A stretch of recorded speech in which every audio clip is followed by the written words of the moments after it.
Robbie Plemons. I'm the pastor here at Cross Point Presbyterian Church, and we're excited that you are with us this morning. This is a brand new event for us as a church. It's called In Their Own Words, in which we hope to have more of these in the future, in which we're able to invite Christian authors to come and to share about the things they've written or the things that they're in the process of writing.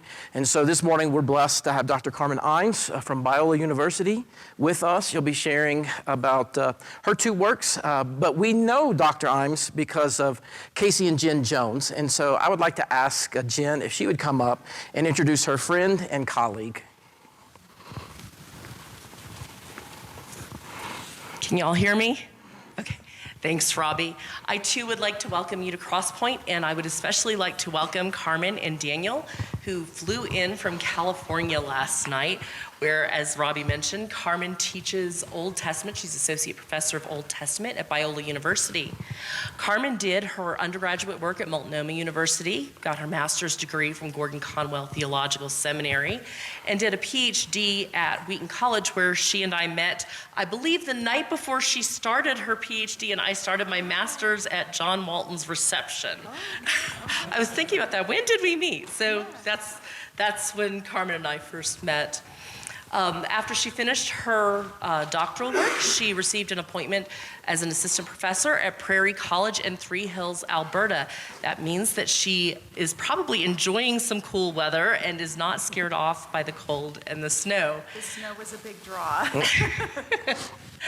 So yeah, I said something about, well, we may be hip deep, because we were talking about this last year, and you know how last year was. It's like, we may be hip deep by the time you get here, so I'm afraid we may have disappointed you, and It's okay. It's enough snow. It crunches when you stand on it, and that's what I missed. So in addition to, so then she moved down to Biola, and she is now associate professor of Old Testament, as I already mentioned. In addition to her academic teaching, Carmen also is a prolific writer. You may be familiar with some of her work, but in addition to numerous book chapters and articles, both popular and academic, she has 5 books. 5 or 6 now? It depends on how you count them. Okay, well, I'm going to say that one of them has been translated into Spanish. Yes. Okay. So is that 6 or 7 then? Yeah, So I don't think that counts, but yeah, yes. some people do. Yeah. So I'm doing my best to get this right. Yep. So she's got 5 books, 2 of which we will be hearing Robbie and Carmen talking about this morning. The first is Bearing God's Name, which came out in 2019, has won awards and been nominated for others, and was finalist, and has just done really well. It's now on its 10th printing in 4 years. And that's the one that was translated into Spanish. IVP was so happy, that's the publisher, was so happy with how well the book did that when it came to the prequel, Being God's Image, they upped the number of copies that they did in the first printing, and it is doing equally well. So those are the 2 books that she will be talking about with us this morning. But the reason I tell you all that, I don't think that's the most important part. That tells you that she's done her homework. She knows the original languages, she knows the ancient cultures, and she has spent decades studying the scriptures deeply. So she's done her homework. But what's more important is who she is as a person. She grew up in Colorado in a small Reformed church out there, and from an early age loved scripture. I remember her mentioning a story about teaching, or not teaching, but doing Bible study at recess. Second grade. See, so early, so decades, right? So she loves God's word. And that is part of what contributed to she and her husband, Daniel, going and serving overseas as missionaries with SIM in a Muslim majority country before she came back and then finished all her schoolwork. I tell you all that so that you know a little bit about who she is, because as she's talking today, what I think it's helpful to know is she's not just talking the talk, she's walking the walk. I've watched her through ups and downs, good times and bad, and I've seen her seek to bear God's name well.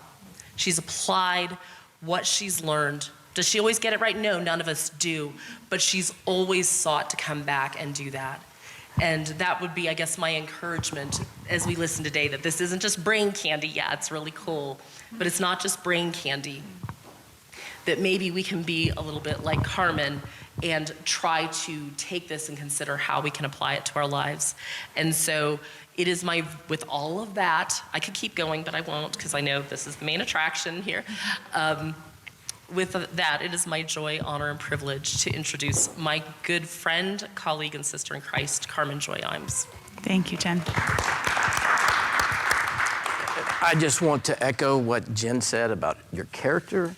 I did a deep dive, tried to watch as many podcasts and as many presentations you did, and the seriousness with which you approach the scriptures, but the humility and the graciousness with which you communicate just makes me want to follow Jesus. I mean, he just seems so beautiful in my eyes. And so that's the most important thing I could commend you to anyone is you just make me want to obey and to follow him and trust him. So thank you. God. Thank you. So just real quickly, we actually have some personal connections. I shared with Carmen that Jack and Doreen Etter, who go to our church here when they are in Park City, their granddaughter took her Old Testament course. She loved it. She loved you. They wished that they were here.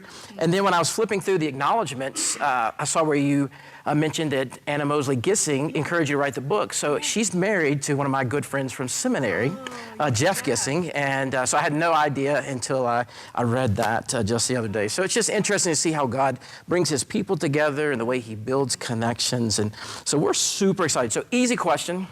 Did you pick the name for the first book or did your publisher pick it? Anna picked it. I mean, Okay. The publisher picked it. My title for the book was Surprised at Sinai. And they didn't feel like we should lead off with Sinai because most people aren't sitting at home obsessing about or thinking about Sinai. They're thinking about other things. So we did keep Sinai in the subtitle, Why Sinai Still Matters. Actually, that is thanks to my husband. So they wanted to do Bearing God's Name, Why Sinai Matters Today. And the today just felt like that's going to be old. That's going to feel old or outdated really soon. And Daniel said, "What about Why Sinai Still Matters?" And so now that's what we went with. Strong work, Daniel. Good Yeah. job. So if you would, we have some people who I'm sure have read the work. We have some people who are new to Crosspoint. We have some visitors. So I'm not sure where we are across the board, but could you just take a few minutes to summarize kind of the key ideas from like a 30,000 foot level so that we're all at least operating in the same realm? Absolutely. So I'd love to see a show of hands. How many of you have read Bearing God's Name? All right, so many of you have. I'll do a kind of quick overview of the ideas, and if you haven't read it, then you can maybe pick it up. If you have read it, this is what I found over and over again. Students in my classes will read the book, but then when I talk about it in class, they still seem surprised.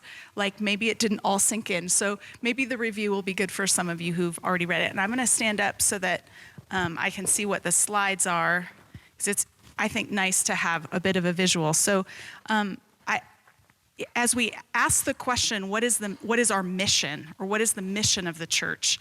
I would contend that if we want to understand our mission as Christians, we have to go back to Sinai. We have to go back to the Old Testament, and that's not usually the center of gravity of Christian theology. We're not thinking like, oh, I just can't stop thinking about Moses. But I would argue that if we want to know who we are and why we're here, we need to go back to Sinai. And so I'm going to try to make the case for that. We know the familiar passage where Moses is at Mount Sinai and God commissions him. God calls to him and sends him back to Egypt. But maybe what we don't realize is how much Moses' story is a nutshell version of Israel's story. And so let's go through just a quick, this will show you in a 30,000 foot view how the book of Exodus presents Moses as a mini Israel. and how their stories match. So Moses is rescued from Pharaoh in Egypt. He travels through the wilderness. He encounters Yahweh at Sinai, and he's commissioned for service. Obviously, there's lots more detail that happens to Moses, and many of the details of Moses' own story map onto the story of Israel, like the fact that his mother puts him in a basket in the reeds, and he's drawn out of the reeds to be saved. And the same thing ends up happening with the people of Israel. So Israel is then rescued from Pharaoh in Egypt. Israel travels through the wilderness after passing through the Sea of Reeds, which is what the Hebrew Bible always calls it. And then Israel encounters Yahweh at Sinai. And then I would argue Israel is commissioned for service. And we know that Israel encounters Yahweh, but we often don't understand it as a commissioning that happens there. And if you don't understand it as a commissioning, then you might think the law is how the Israelites learned to please God or to earn God's favor. But if you correctly see the flow of the book of Exodus, then you can understand the law is not about getting saved. He's already rescued them before they get the law. It's also not about establishing a relationship with Yahweh. They already have a relationship with Yahweh before he gives them the law. It's rather their marching orders, their commissioning into ministry. And that reframing of the law is kind of the heart of my book, Bearing God's Name, because it helps us read the Ten Commandments and the other laws and know what to do with them. My favorite Old Testament passage is this one. This is right when they get to Mount Sinai, and God says, through Moses, you yourselves have seen what I did to Egypt and how I carried you on eagle's wings and brought you to myself.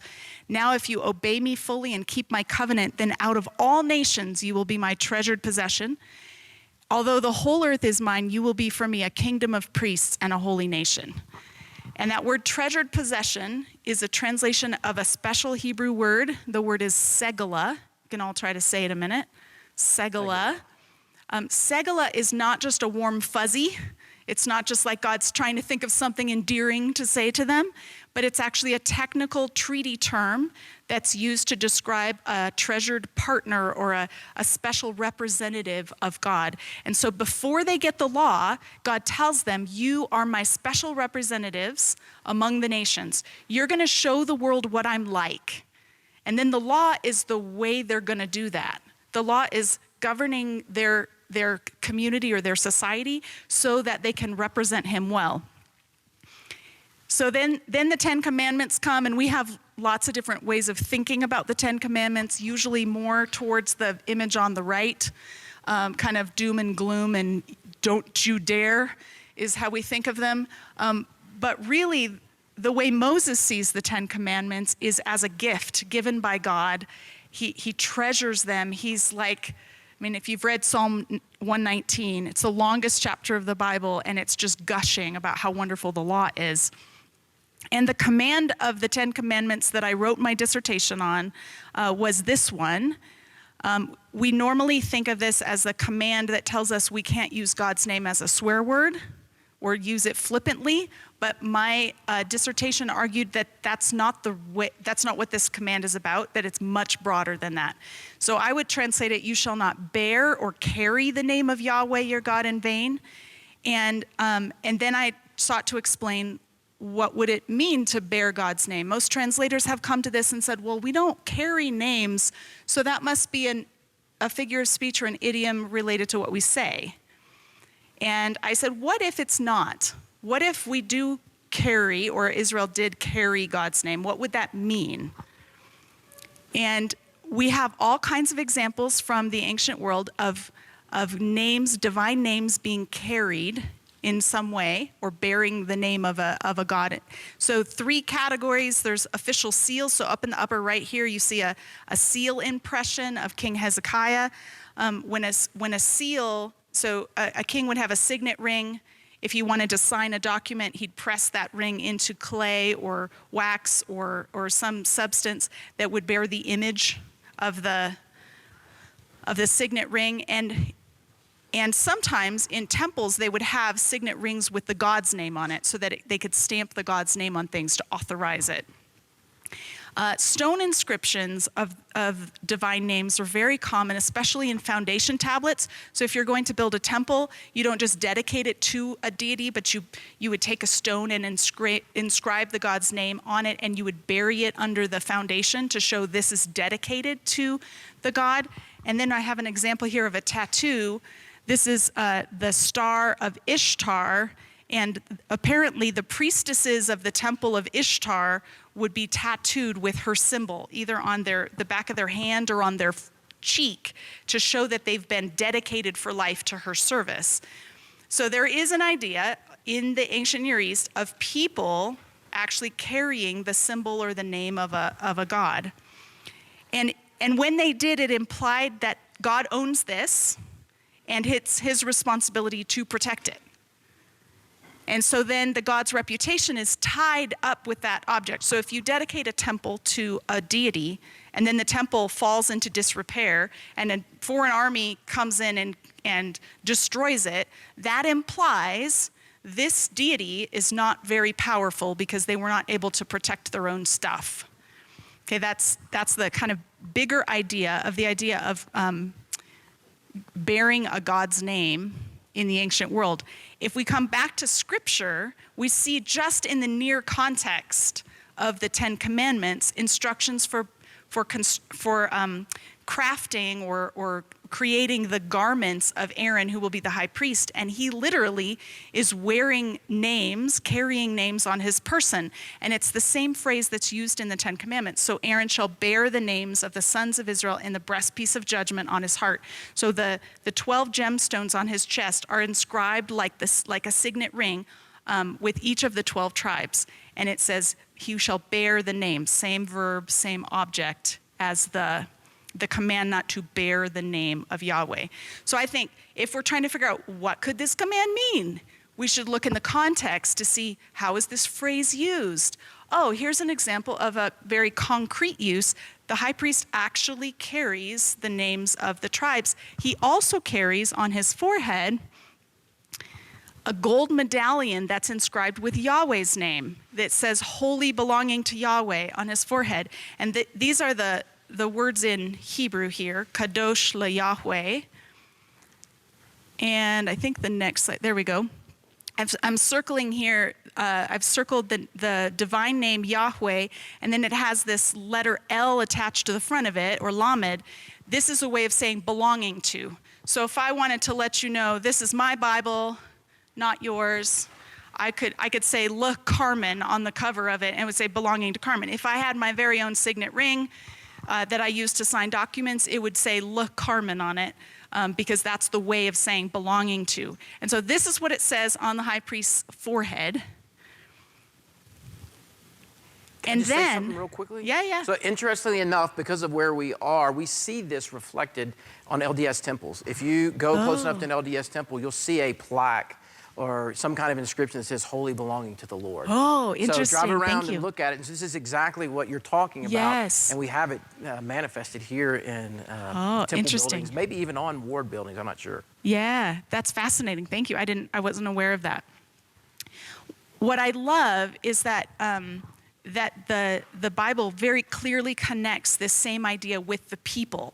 So if we keep reading, because somebody might say, well, Carmen, that's nice. It's nice that you found somebody who really carries names, but how can you prove that what's true of the high priest is true of the whole nation? That seems like more of a stretch, which is why I started with the passage that you will be for me a kingdom of priests and a holy nation. So right before he gives the Ten Commandments, he tells them they are priests, and then he goes on to explain what the priest will wear, and it seems to me like it's not a stretch. But even if it still feels like a stretch to you, if we keep reading on into Deuteronomy, Moses is now addressing the next generation of Israelites before they go into the promised land, and he says, Yahweh has had you declare yourselves this day to be his treasured people, his segula. Just as he said to you, so you shall keep his commands, and he shall set you high over all the nations that he's made, for praise, for fame, and for honor, and to be a people wholly belonging to Yahweh. So it's the same phrase that it says on the high priest's forehead. Now Moses is saying that's true of you. You are a people wholly belonging to Yahweh. And how did this happen? How did the name get put on them the way the name is on Aaron?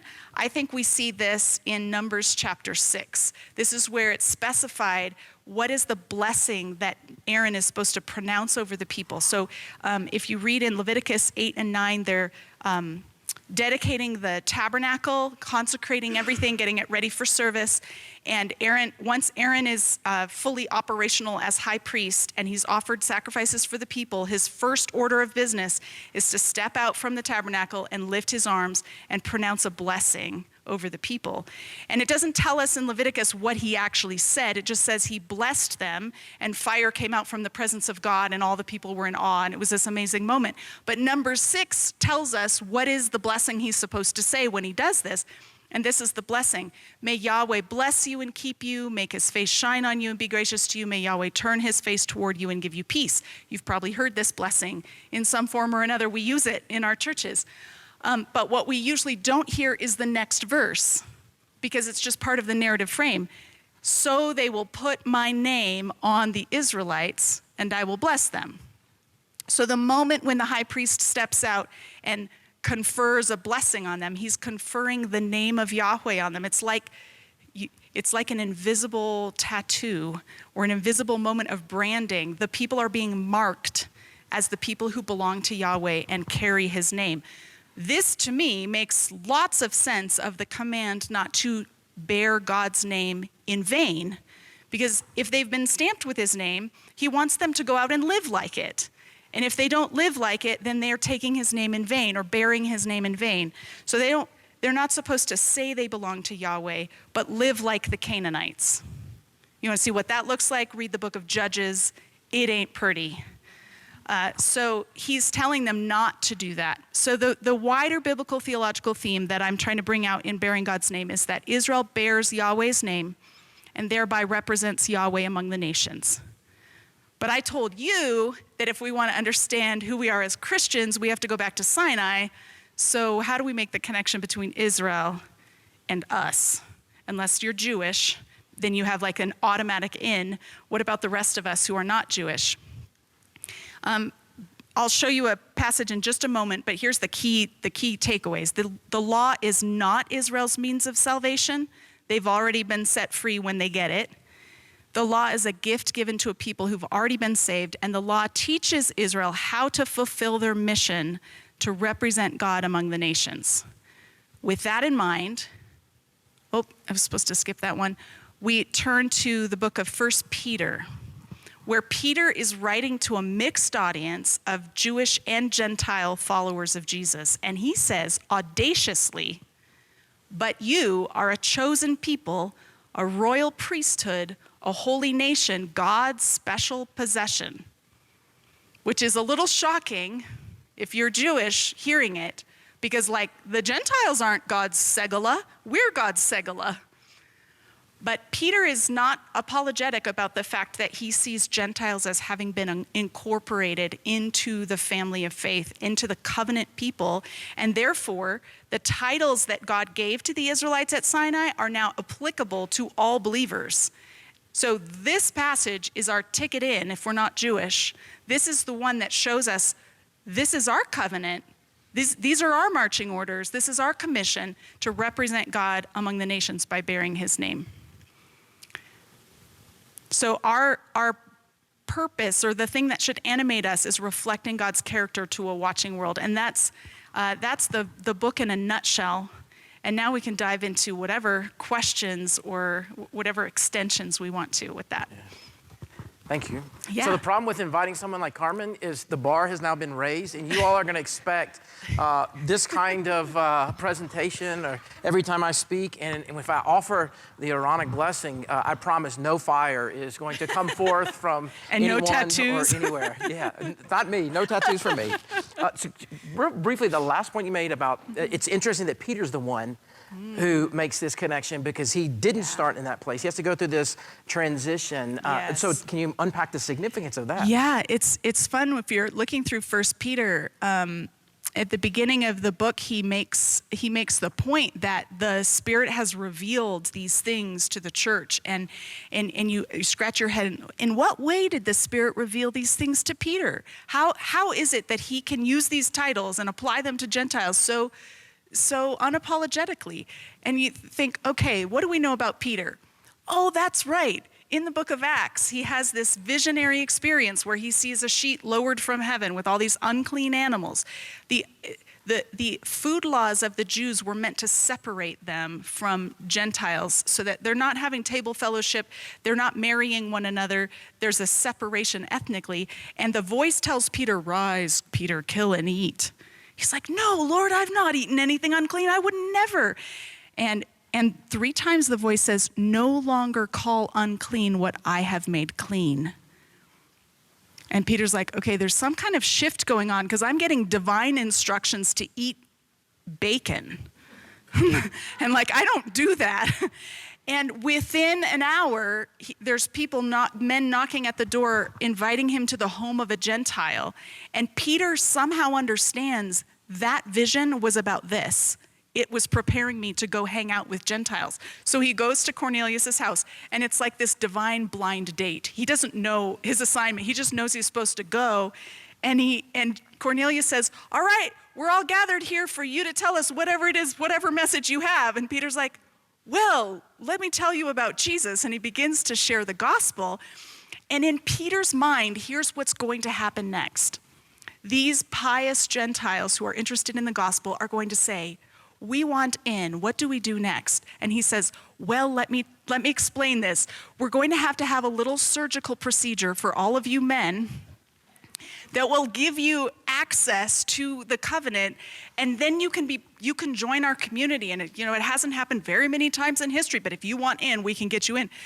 The problem is, while Peter is speaking, the Holy Spirit falls on all these Gentiles, and they begin speaking in tongues. And Peter's a good Jewish man. He understands what the presence of the Spirit means. It means covenant renewal.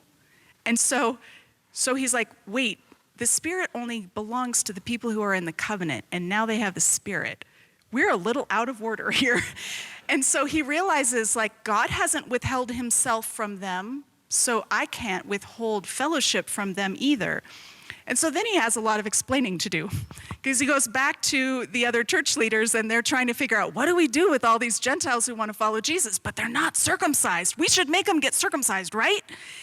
And Peter says, hey, let me just share what I have experienced. I preached, it was not my agenda to bring Gentiles into the covenant. The Spirit seemed to be behind this. And so God gave the Spirit to them just as he did for us. Who was I to prevent them from being baptized? And then James speaks up, and this is the wonderful way to solve this issue, because Peter's sharing from his experience, but they would really like some scriptural backing for this major shift. And so James speaks up and says, I think this is what the prophet Amos was talking about when he said, I will restore the fallen tent of David, which would be the Davidic dynasty. And let me look at it, because I'm gonna misparaphrase it. It's such a beautiful thing, because Amos pulls from the only passage I think he could have pulled from that actually talk about Gentiles as people who bear God's name. Bearing God's name is only used to describe the Jews in the Old Testament, but he says, after this I will return and rebuild David's fallen tent, its ruins I will rebuild, and I will restore it, that the rest of mankind may seek the Lord, even all the Gentiles who bear my name. And everybody looks at each other and goes, oh, there's Gentiles who bear God's name? All right, fine, they're in. And so that's the moment. I mean, we don't maybe spend a lot of time thinking about Acts 15, but that was our ticket in. Yeah, Acts chapter 15 is the whole, Amos 9:12. Yeah.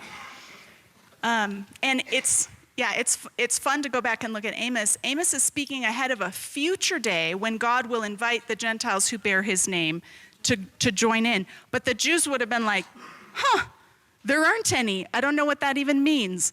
And Peter and James recognize, this is it. This is what Amos was talking about. Yeah, just a beautiful moment. So I think Peter is uniquely prepared to apply the titles of Sinai to the church because he's had this revelatory experience that totally broke open his paradigm. This is the box I had God in, and this is the way I thought God needed to work. And he just went right outside of that, and now I have to figure out what to do with it.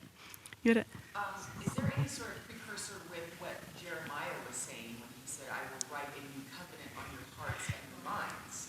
Is there a link there? Sure, yes. Can I, because Yeah. that question fits perfectly with my next question. Oh, yeah. But I want Tie 'em to together. say something that as you're talking, Yeah. he is uniquely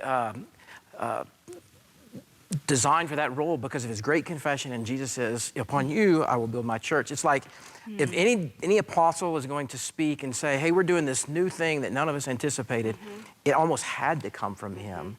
And I think, the whole idea of surprise at Sinai, like, I'm just constantly amazed at God's ability to do things that I wouldn't have imagined or wouldn't have expected. And so I'm just always, a good word is like, we just have to always try to seek the Lord and discern what is he doing at any given moment. Can I just share a quick story that maybe illustrates it? And we will get to Jeremiah. We went to Bible college at Multnomah University in Portland, and it was right next door to Central Bible Church, which was an aging Bible-believing congregation. And a young man who was radically saved came to the leadership of the church, and he said, I have this idea. I really want to reach skateboarders and in Portland, and there just really aren't that many places where people can go and skateboard safely in Portland, and it rains a lot, and so indoor space would be really helpful. What do you think if I turned the church basement into a skate park? I mentioned this was an aging congregation, didn't I? Yeah. God bless the little old ladies and the little old men who said yes to this, because what was born out of that idea, that ministry vision, was the most vibrant discipleship ministry I think we've probably ever witnessed. Kids coming from all over Portland and Vancouver to the basement of this Bible church to skateboard, and they would sign in, they'd pay their $1, sign the release form saying, I won't sue you if I get hurt, and then they would skate for an hour, and then they would have Bible talk with Paul Anderson for I don't know, he'd talk probably 45 minutes, and they'd stay because there was another hour of skate after that. Yep. And so many young people got saved and discipled and taught through that very outside the box kind of ministry idea. And many of them enrolled at Multnomah University and went on to get PhDs in Old Testament. Not that you need to get a PhD to be effective in the kingdom of God, but many of them did. One of them's now teaching at Harvard, one is teaching at Duke, one is teaching at Nashotah House in Wisconsin, and one founded the Bible Project. So if you've ever benefited from a Bible Project video or you've heard the voice of Tim Mackey on a podcast, you can thank the little old ladies who said yes to a skate park in the basement of a church, because Tim was not a believer. He came to Christ through that ministry. And I just think it's not quite as radical a shift as what we read about in Acts 15, but I just think, do we have the vision to look past how, I mean, you're using a school to meet in, so it's not quite the same, but like people protect their carpet and they protect their property. You know, church buildings, like we get kind of angsty about keeping things in a box. And imagine what we're missing out on when we do that. We're particularly prone to that because we're Presbyterian, so we love everything to be orderly and decent. I grew up in that box. I know just what you mean. But, my grandparents picked the carpet color, so I know all about it.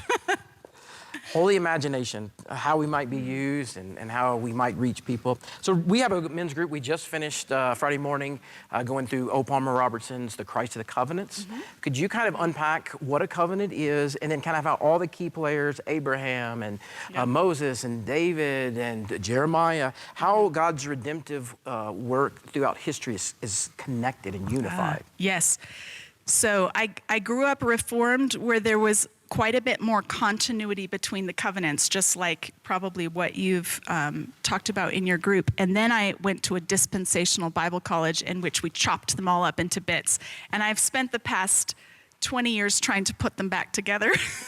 So yes, my doctoral mentor, Dan Block, just wrote a book called Covenants, and he sees really that it's one covenant through the Bible rather than lots of discrete. So you see the covenant God makes with Abraham in Genesis. We don't have covenants today other than the covenant of marriage is the closest we get culturally to the idea of a covenant, where you're making a commitment of loyalty to someone, where you have mutual obligations, and it's for life. It's not just like entering into a contract. We just entered into a contract with Budget Rent a Car last night, and we are going to take care of the car they gave us, and we paid them, you paid them an amount for that car, and we're promising to fill it up with gas when we give back. The moment we turn in that car on Tuesday morning, our obligations with Budget are ended. That's different than a covenant. A covenant is like the commitment that Daniel and I made to one another 25 and a half years ago. We were engaged 26 years ago this week. And we made a commitment that we were going to be each other's only sexual partner, but only like life partner, do life together. And that's a commitment that never ends unless one of us dies. So similarly, when God enters into a covenant with Abraham, he and Abraham are pledging loyalty to each other. Abraham's not going to take on other gods. And Yahweh is going to bless him and going to make his name great and going to make him to be a blessing to all nations. So when the Israelites arrive at Sinai and enter into a covenant with Yahweh, it's not a new covenant, it's the Abrahamic covenant. God is remembering the promise he made to Abraham, and these are Abraham's descendants, and he's saying, let's make it real. Many people assume that just really didn't work out very well, and so Jeremiah then points ahead to a time when there's going to be a new covenant, because the last one didn't work, but it's okay because God's going to give us a new one. And one of the things that I just want to challenge about that is that it's I think an inadequate reading of Jeremiah 31. To think that what Jesus comes to do in the New Testament is scrap Sinai and start over, I think doesn't do justice to Jeremiah 31. Jeremiah 31 begins with, "At that time, declares Yahweh, I will be the God of all the families of Israel, and they will be my people." This is covenant language. I will be your God, you will be my people. Toward the end of the chapter, verse 31, he says, "The days are coming, declares Yahweh, when I will make a new covenant with the people of Israel and with the people of Judah. It will not be like the covenant I made with their ancestors when I took them by the hand to lead them out of Egypt." That's about where we tune out. We're like, okay, that one's over, waiting for something new. And we don't zero in and pay attention to what is new about the new covenant. So listen up for what's new. "It will not be like the covenant I made with their ancestors because they broke my covenant, though I was a husband to them, declares Yahweh. This is the covenant I will make with the people of Israel after that time, declares Yahweh. I will put my Torah in their minds and write it on their hearts. I will be their God and they will be my people." It doesn't sound to me like we just got rid of Sinai. It sounds to me like we're internalizing Sinai instead. The problem with the first covenant was not that it was inadequate, it was that it was not internalized. So the thing God's going to do that's new is not get rid of that one, but help people embrace it more fully so that they can actually obey it. That it won't be external, it will be internal. The word new trips us up. If you say you got a new car, people are expecting to see a different car than the car you were driving before. But when God says in Lamentations, my mercies are new every morning, or I guess it's saying to God, your mercies are new every morning, great is your faithfulness. Does that mean God's mercies are entirely different? Like it's like a new car every morning? Well, yesterday he tried this kind of mercy. That didn't work. So now we're going to try a different kind. No, God's mercies are renewed every morning. It's like a tank. The tank is refilled, just like our energy tank is refilled after a good night's sleep. God's mercies are refreshed and renewed so that he has more of it to give, more of the same wonderful mercy. And that's the same word new as we see in Jeremiah 31. So I think there's contextual precedent for reading this as God's covenant is going to be renewed. It's going to be adopted and internalized.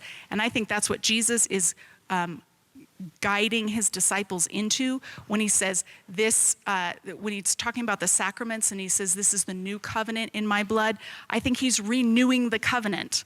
And now instead of animal sacrifices, he's offering himself and they're ingesting these symbols of himself, and so that they can internalize the new covenant. He promises the Holy Spirit to empower them to be transformed and to live by it. So I don't think Torah's been set aside. I think it's been reactivated through Christ. Did that answer your question? Okay, excellent. So I think it's chapter 1, the week we covered that. We spent a lot of time, this idea of liminal space. Mm-hmm.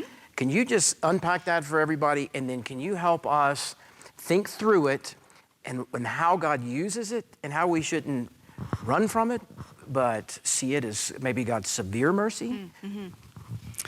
So my philosophy is not to use words that people don't know, generally speaking.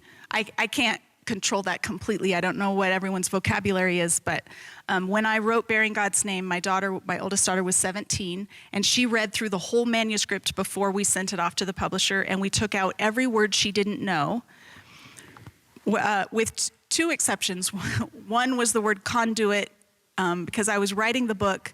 The publisher told me to, the publisher asked me, who's this book for? And I said, everybody. And they said, that's not how this works. You have to pick a specific audience that you're targeting. And I was like, well, I believe all Christians need this message. But fine, if you want me to be more specific, I'm writing the book for Earl. Earl was a retired welding instructor who was in my adult Sunday school class at church. And he admitted to me, he came very faithfully every week and was very interested in Sunday school. But he admitted one time that he had only ever read one book from cover to cover. And it was a welding manual. And so I thought, challenge accepted. If I could write a book that Earl would read from cover to cover, then I can retire in peace. So I was writing the book for Earl, and my daughter didn't know the word conduit. And I said, Earl knows that word, we're keeping it. But the other exception was the word liminal, because I just think it's such a powerful word that I thought, I want to teach everyone this word and then empower them to use it. So liminal, the word liminal comes from the Latin. And in Latin, a limen is the threshold of a doorway. So if you're standing right on the threshold, you're not outside and you're not inside. You're right in this kind of no man's land space, this transitional space. And sociologists use the word liminal or liminality to talk about seasons of our life when we're in transition, where we're kind of not, we're not who we're gonna be, but we're not who we were. And so I talk in the book about different seasons where that might apply to us, like the college years are liminal space because kids leave home. They're not quite out on their own yet, but they're not with their parents anymore unless they're living at home. But they're in this kind of formative adult experience. But we don't let them stay there. We push them out the door after 4 years or 5 years or however long it takes and say, okay, go on, move on with your life. And it's a deeply formative time, and there's lots of joy in it. A wedding ceremony is liminal space because the couple comes in not married and they leave married. There's a transition that happens in the ceremony. Airports are liminal space. We just went in 2 of them yesterday, and it's so funny, nobody belongs here. Everybody is on their way somewhere else. Most people are at least a little bit stressed. The anxiety levels are higher than average. My anxiety level was a little higher than average yesterday. If you like to do things a certain way, you might get forced to do them a different way. Like they might check your bag and you didn't want it to be checked, or what, that kind of thing. So liminal space exposes our desire for control, and it helps us to see the parts of ourselves that are failing to trust. Anyway, the reason I talk about liminal space in the book is that the Israelites go through a long period of liminal space when they leave Egypt and are on their way to the promised land. They're not enslaved anymore, but they're also not in the land God promised to give them. They're in between. And that in between place is super, super hard because you can't grasp anything. It's always transitional. The people are living in tents, they're moving from place to place, so they're physically not able to establish themselves, but there's also, everything's up for grabs. Where do we find food? Where do we find water? Who's in charge? What's our routine? And it's in that liminal space that God reshapes them as a people. It's a super important season where he shows them, look, I'm gonna be your provider. Here's manna. Here's some more manna. Here's some more manna. Just one day at a time. Nobody can store up extra for themselves. No barns are being built. One day at a time. And then on day 6, 2 days worth of manna, because I want you to rest. So even in God's provision, he's showing himself to be the kind of provider that also provides rest and invites them into it. And so that the idea is that by the end of their time in the wilderness, they will be a people who are living in deep trust of their new master, Yahweh. They used to serve Pharaoh, now they're serving Yahweh. And they will have been reshaped as a people so that their rhythms are not Egyptian anymore, but they're centered around God. And let me just say that when my book came out in December of 2019, I scarcely could have anticipated how the entire world would be thrust into liminal space all at once. We all go in and out of seasons of liminality, but it was almost amusing to me. People were writing me all year long, Carmen, how did you know? Like, this is so, everything is up for grabs. In the whole pandemic just kind of upended all of our rhythms, and everything was up for grabs again. And because of writing the book, well, some people were freaking out about this upheaval. I was kind of excited. I wasn't excited about the pandemic, but I was excited about, I was just wondering, what is God gonna do in this season? Because I know from Exodus what happens when everything's up for grabs for a while. And I wanna know, what creative energies are gonna be coming out of this? What new things will we imagine together about our life together and our life with God? How is this going to reshape us as a people? What sort of new habits will we acquire? What old bad habits will we give up? Obviously, liminal space does not always shape us in positive ways. And so we have now very high levels of anxiety, higher than before. I'm seeing it in my students who are struggling in ways that past generations of students haven't. So it's not always positive, but if you seek the Lord in it, it can be really positive and productive. Yeah. Awesome. You touched on this. I think we have this view of maybe faith and works that kind of poisons the well against the law. But the law is a good gift from God. I like the fact that you went to Psalm 119. It's a lamp that guides our way. It's, other places sweeter than the finest honey. It's always spoken of in this wonderful way. Yeah. So just briefly touch on the law as a good gift, and then how do we in 2024 view the law of God? What are our obligations, responsibilities to it? How should we be shaped by it? Yeah, so sometimes, I've had some people who were very excited about my subtitle, Why Sinai Still Matters, because there is a group of Christians today who are trying to go back to Hebrew roots and back to Torah observance, and in lots of very specific ways. So let's keep all the Jewish festivals, let's follow the kosher food laws, let's order our lives as much as possible around the laws from the Torah. And so they picked up my book and were like, oh, she's our gal. And then they got really disappointed because wait, you keep Sabbath on a Sunday? Why? Why would you do that? Why wouldn't you do it the Torah way? And wait, you don't celebrate all the festivals? So like, she doesn't go far enough. So I've had a number of Messianic friends reach out to me and say, but Carmen, why? Why don't you take that last step? So I'm in this kind of funky middle space between throwing out the law and fully trying to implement it. And I'm trying to say, no, there's a middle space where we recognize that the law is a good gift that's meant to help people discover God's will, but it's also culturally conditioned.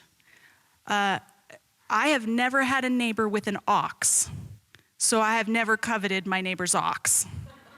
My neighbor has a really nice motorhome and a boat, so there are other things I might covet, but not oxen. And my neighbor who doesn't have an ox has never gored anyone either.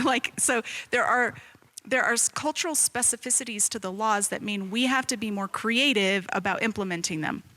So what I advocate is that when we go back to the Old Testament law, that we read them as much as we can, try to discern what is the principle behind this law. What is this, in that cultural context, what is being shown about the character of God? How is this moving society in a positive direction or helping people understand God's character? And then what would it look like for me to implement that in my cultural context? So for example, Deuteronomy 22:8 says that when you build a house, you need to build a parapet around the roof. I have a little beef with the translation committee because I don't know anyone who's ever used the word parapet. Maybe I'm just not in the right field.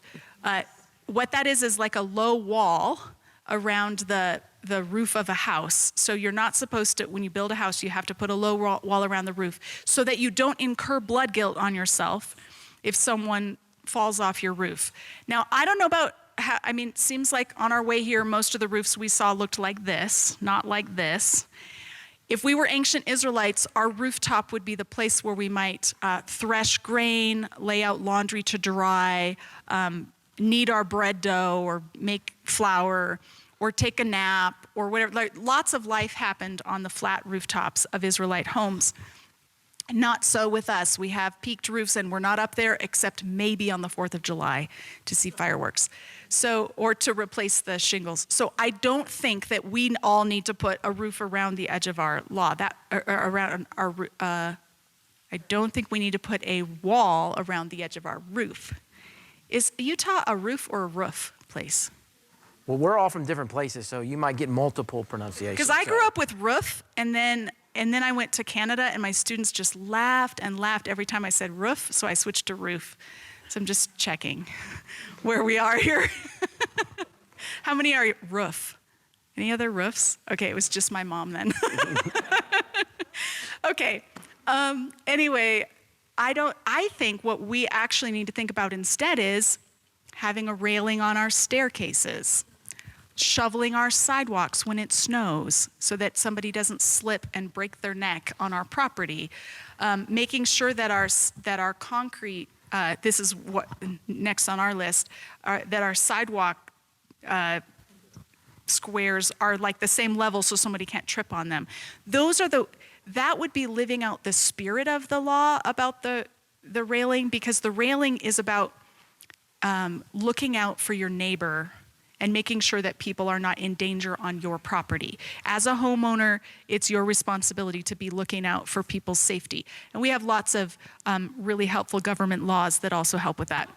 And I say really helpful because I've lived overseas where they don't have these laws, and you're just walking down the sidewalk and there's suddenly a gaping hole down to the sewer, and you gotta watch where you're going, and they're not gonna cover that up for you. They expect you to see it. So, yeah. I think we can do that with all the laws. When it says not to reap to the edges of your field, but leave the edges so that the poor and the foreigner can come and glean in your fields. Most of us don't have fields, and so we're not gonna do that, but there are ways that we can think about business practices that leave margins for the needy among us.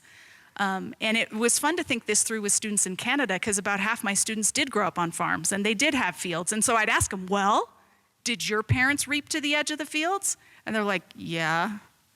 Okay, is that a violation of scripture? If you're a farmer and you don't reap you reaped all of your, and they're like, well, but if we didn't, nobody would come glean in our fields.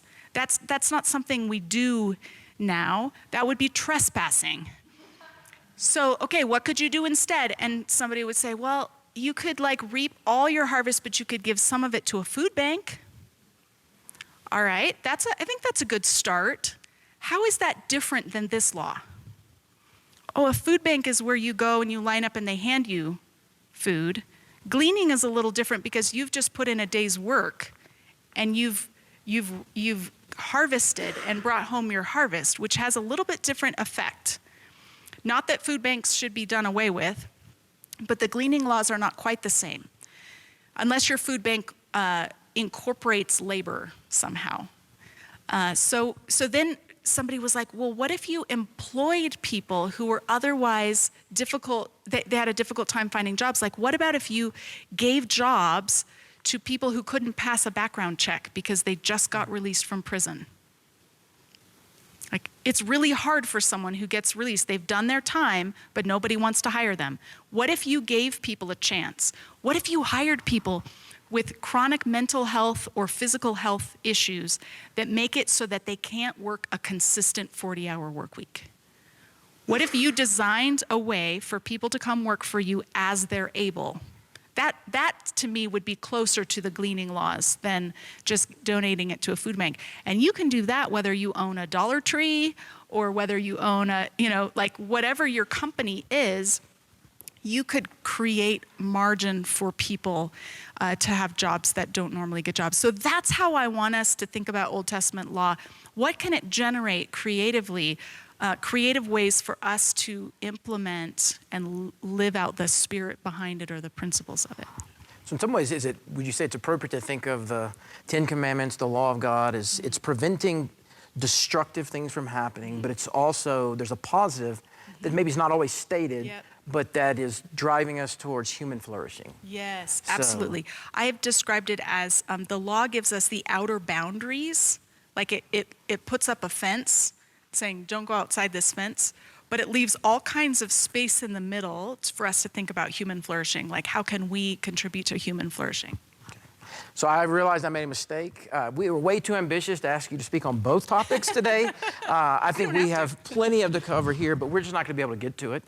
Does anybody have any questions that they would like to ask about this first topic? Yeah.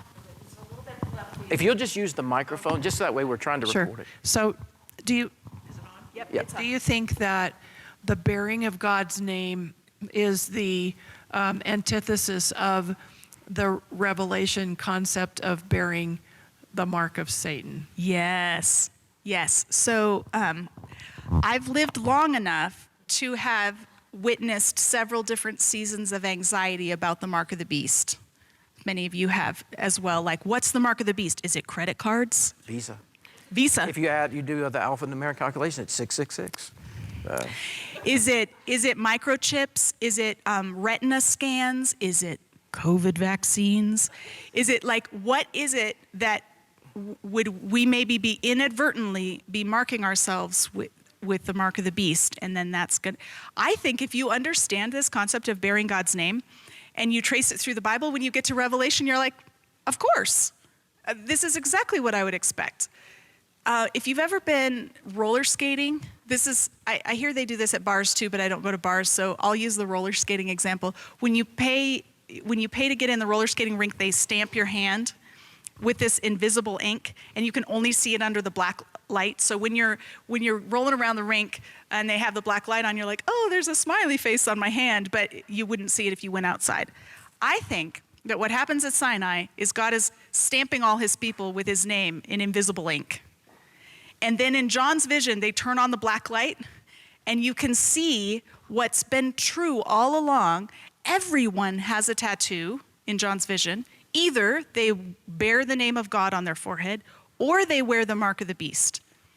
And so what is the mark of the beast? It's the opposite of bearing God's name. It's giving your allegiance to this world system. It's worshiping Satan or being opposed to the kingdom of God. If you oppose yourself to the kingdom of God, you have marked yourself that way instead of receiving God's name. And so these two things happen side by side. Revelation 7, Revelation 14. You either wear God's name or you wear the mark of the beast. I don't think we need to worry about our credit cards or our vaccines. I mean, maybe we need to worry about vaccines for other reasons, not for the mark of the beast. Let me say that. Any other questions? Okay. Let's take a 10-minute break, and we'll start promptly at 10:20.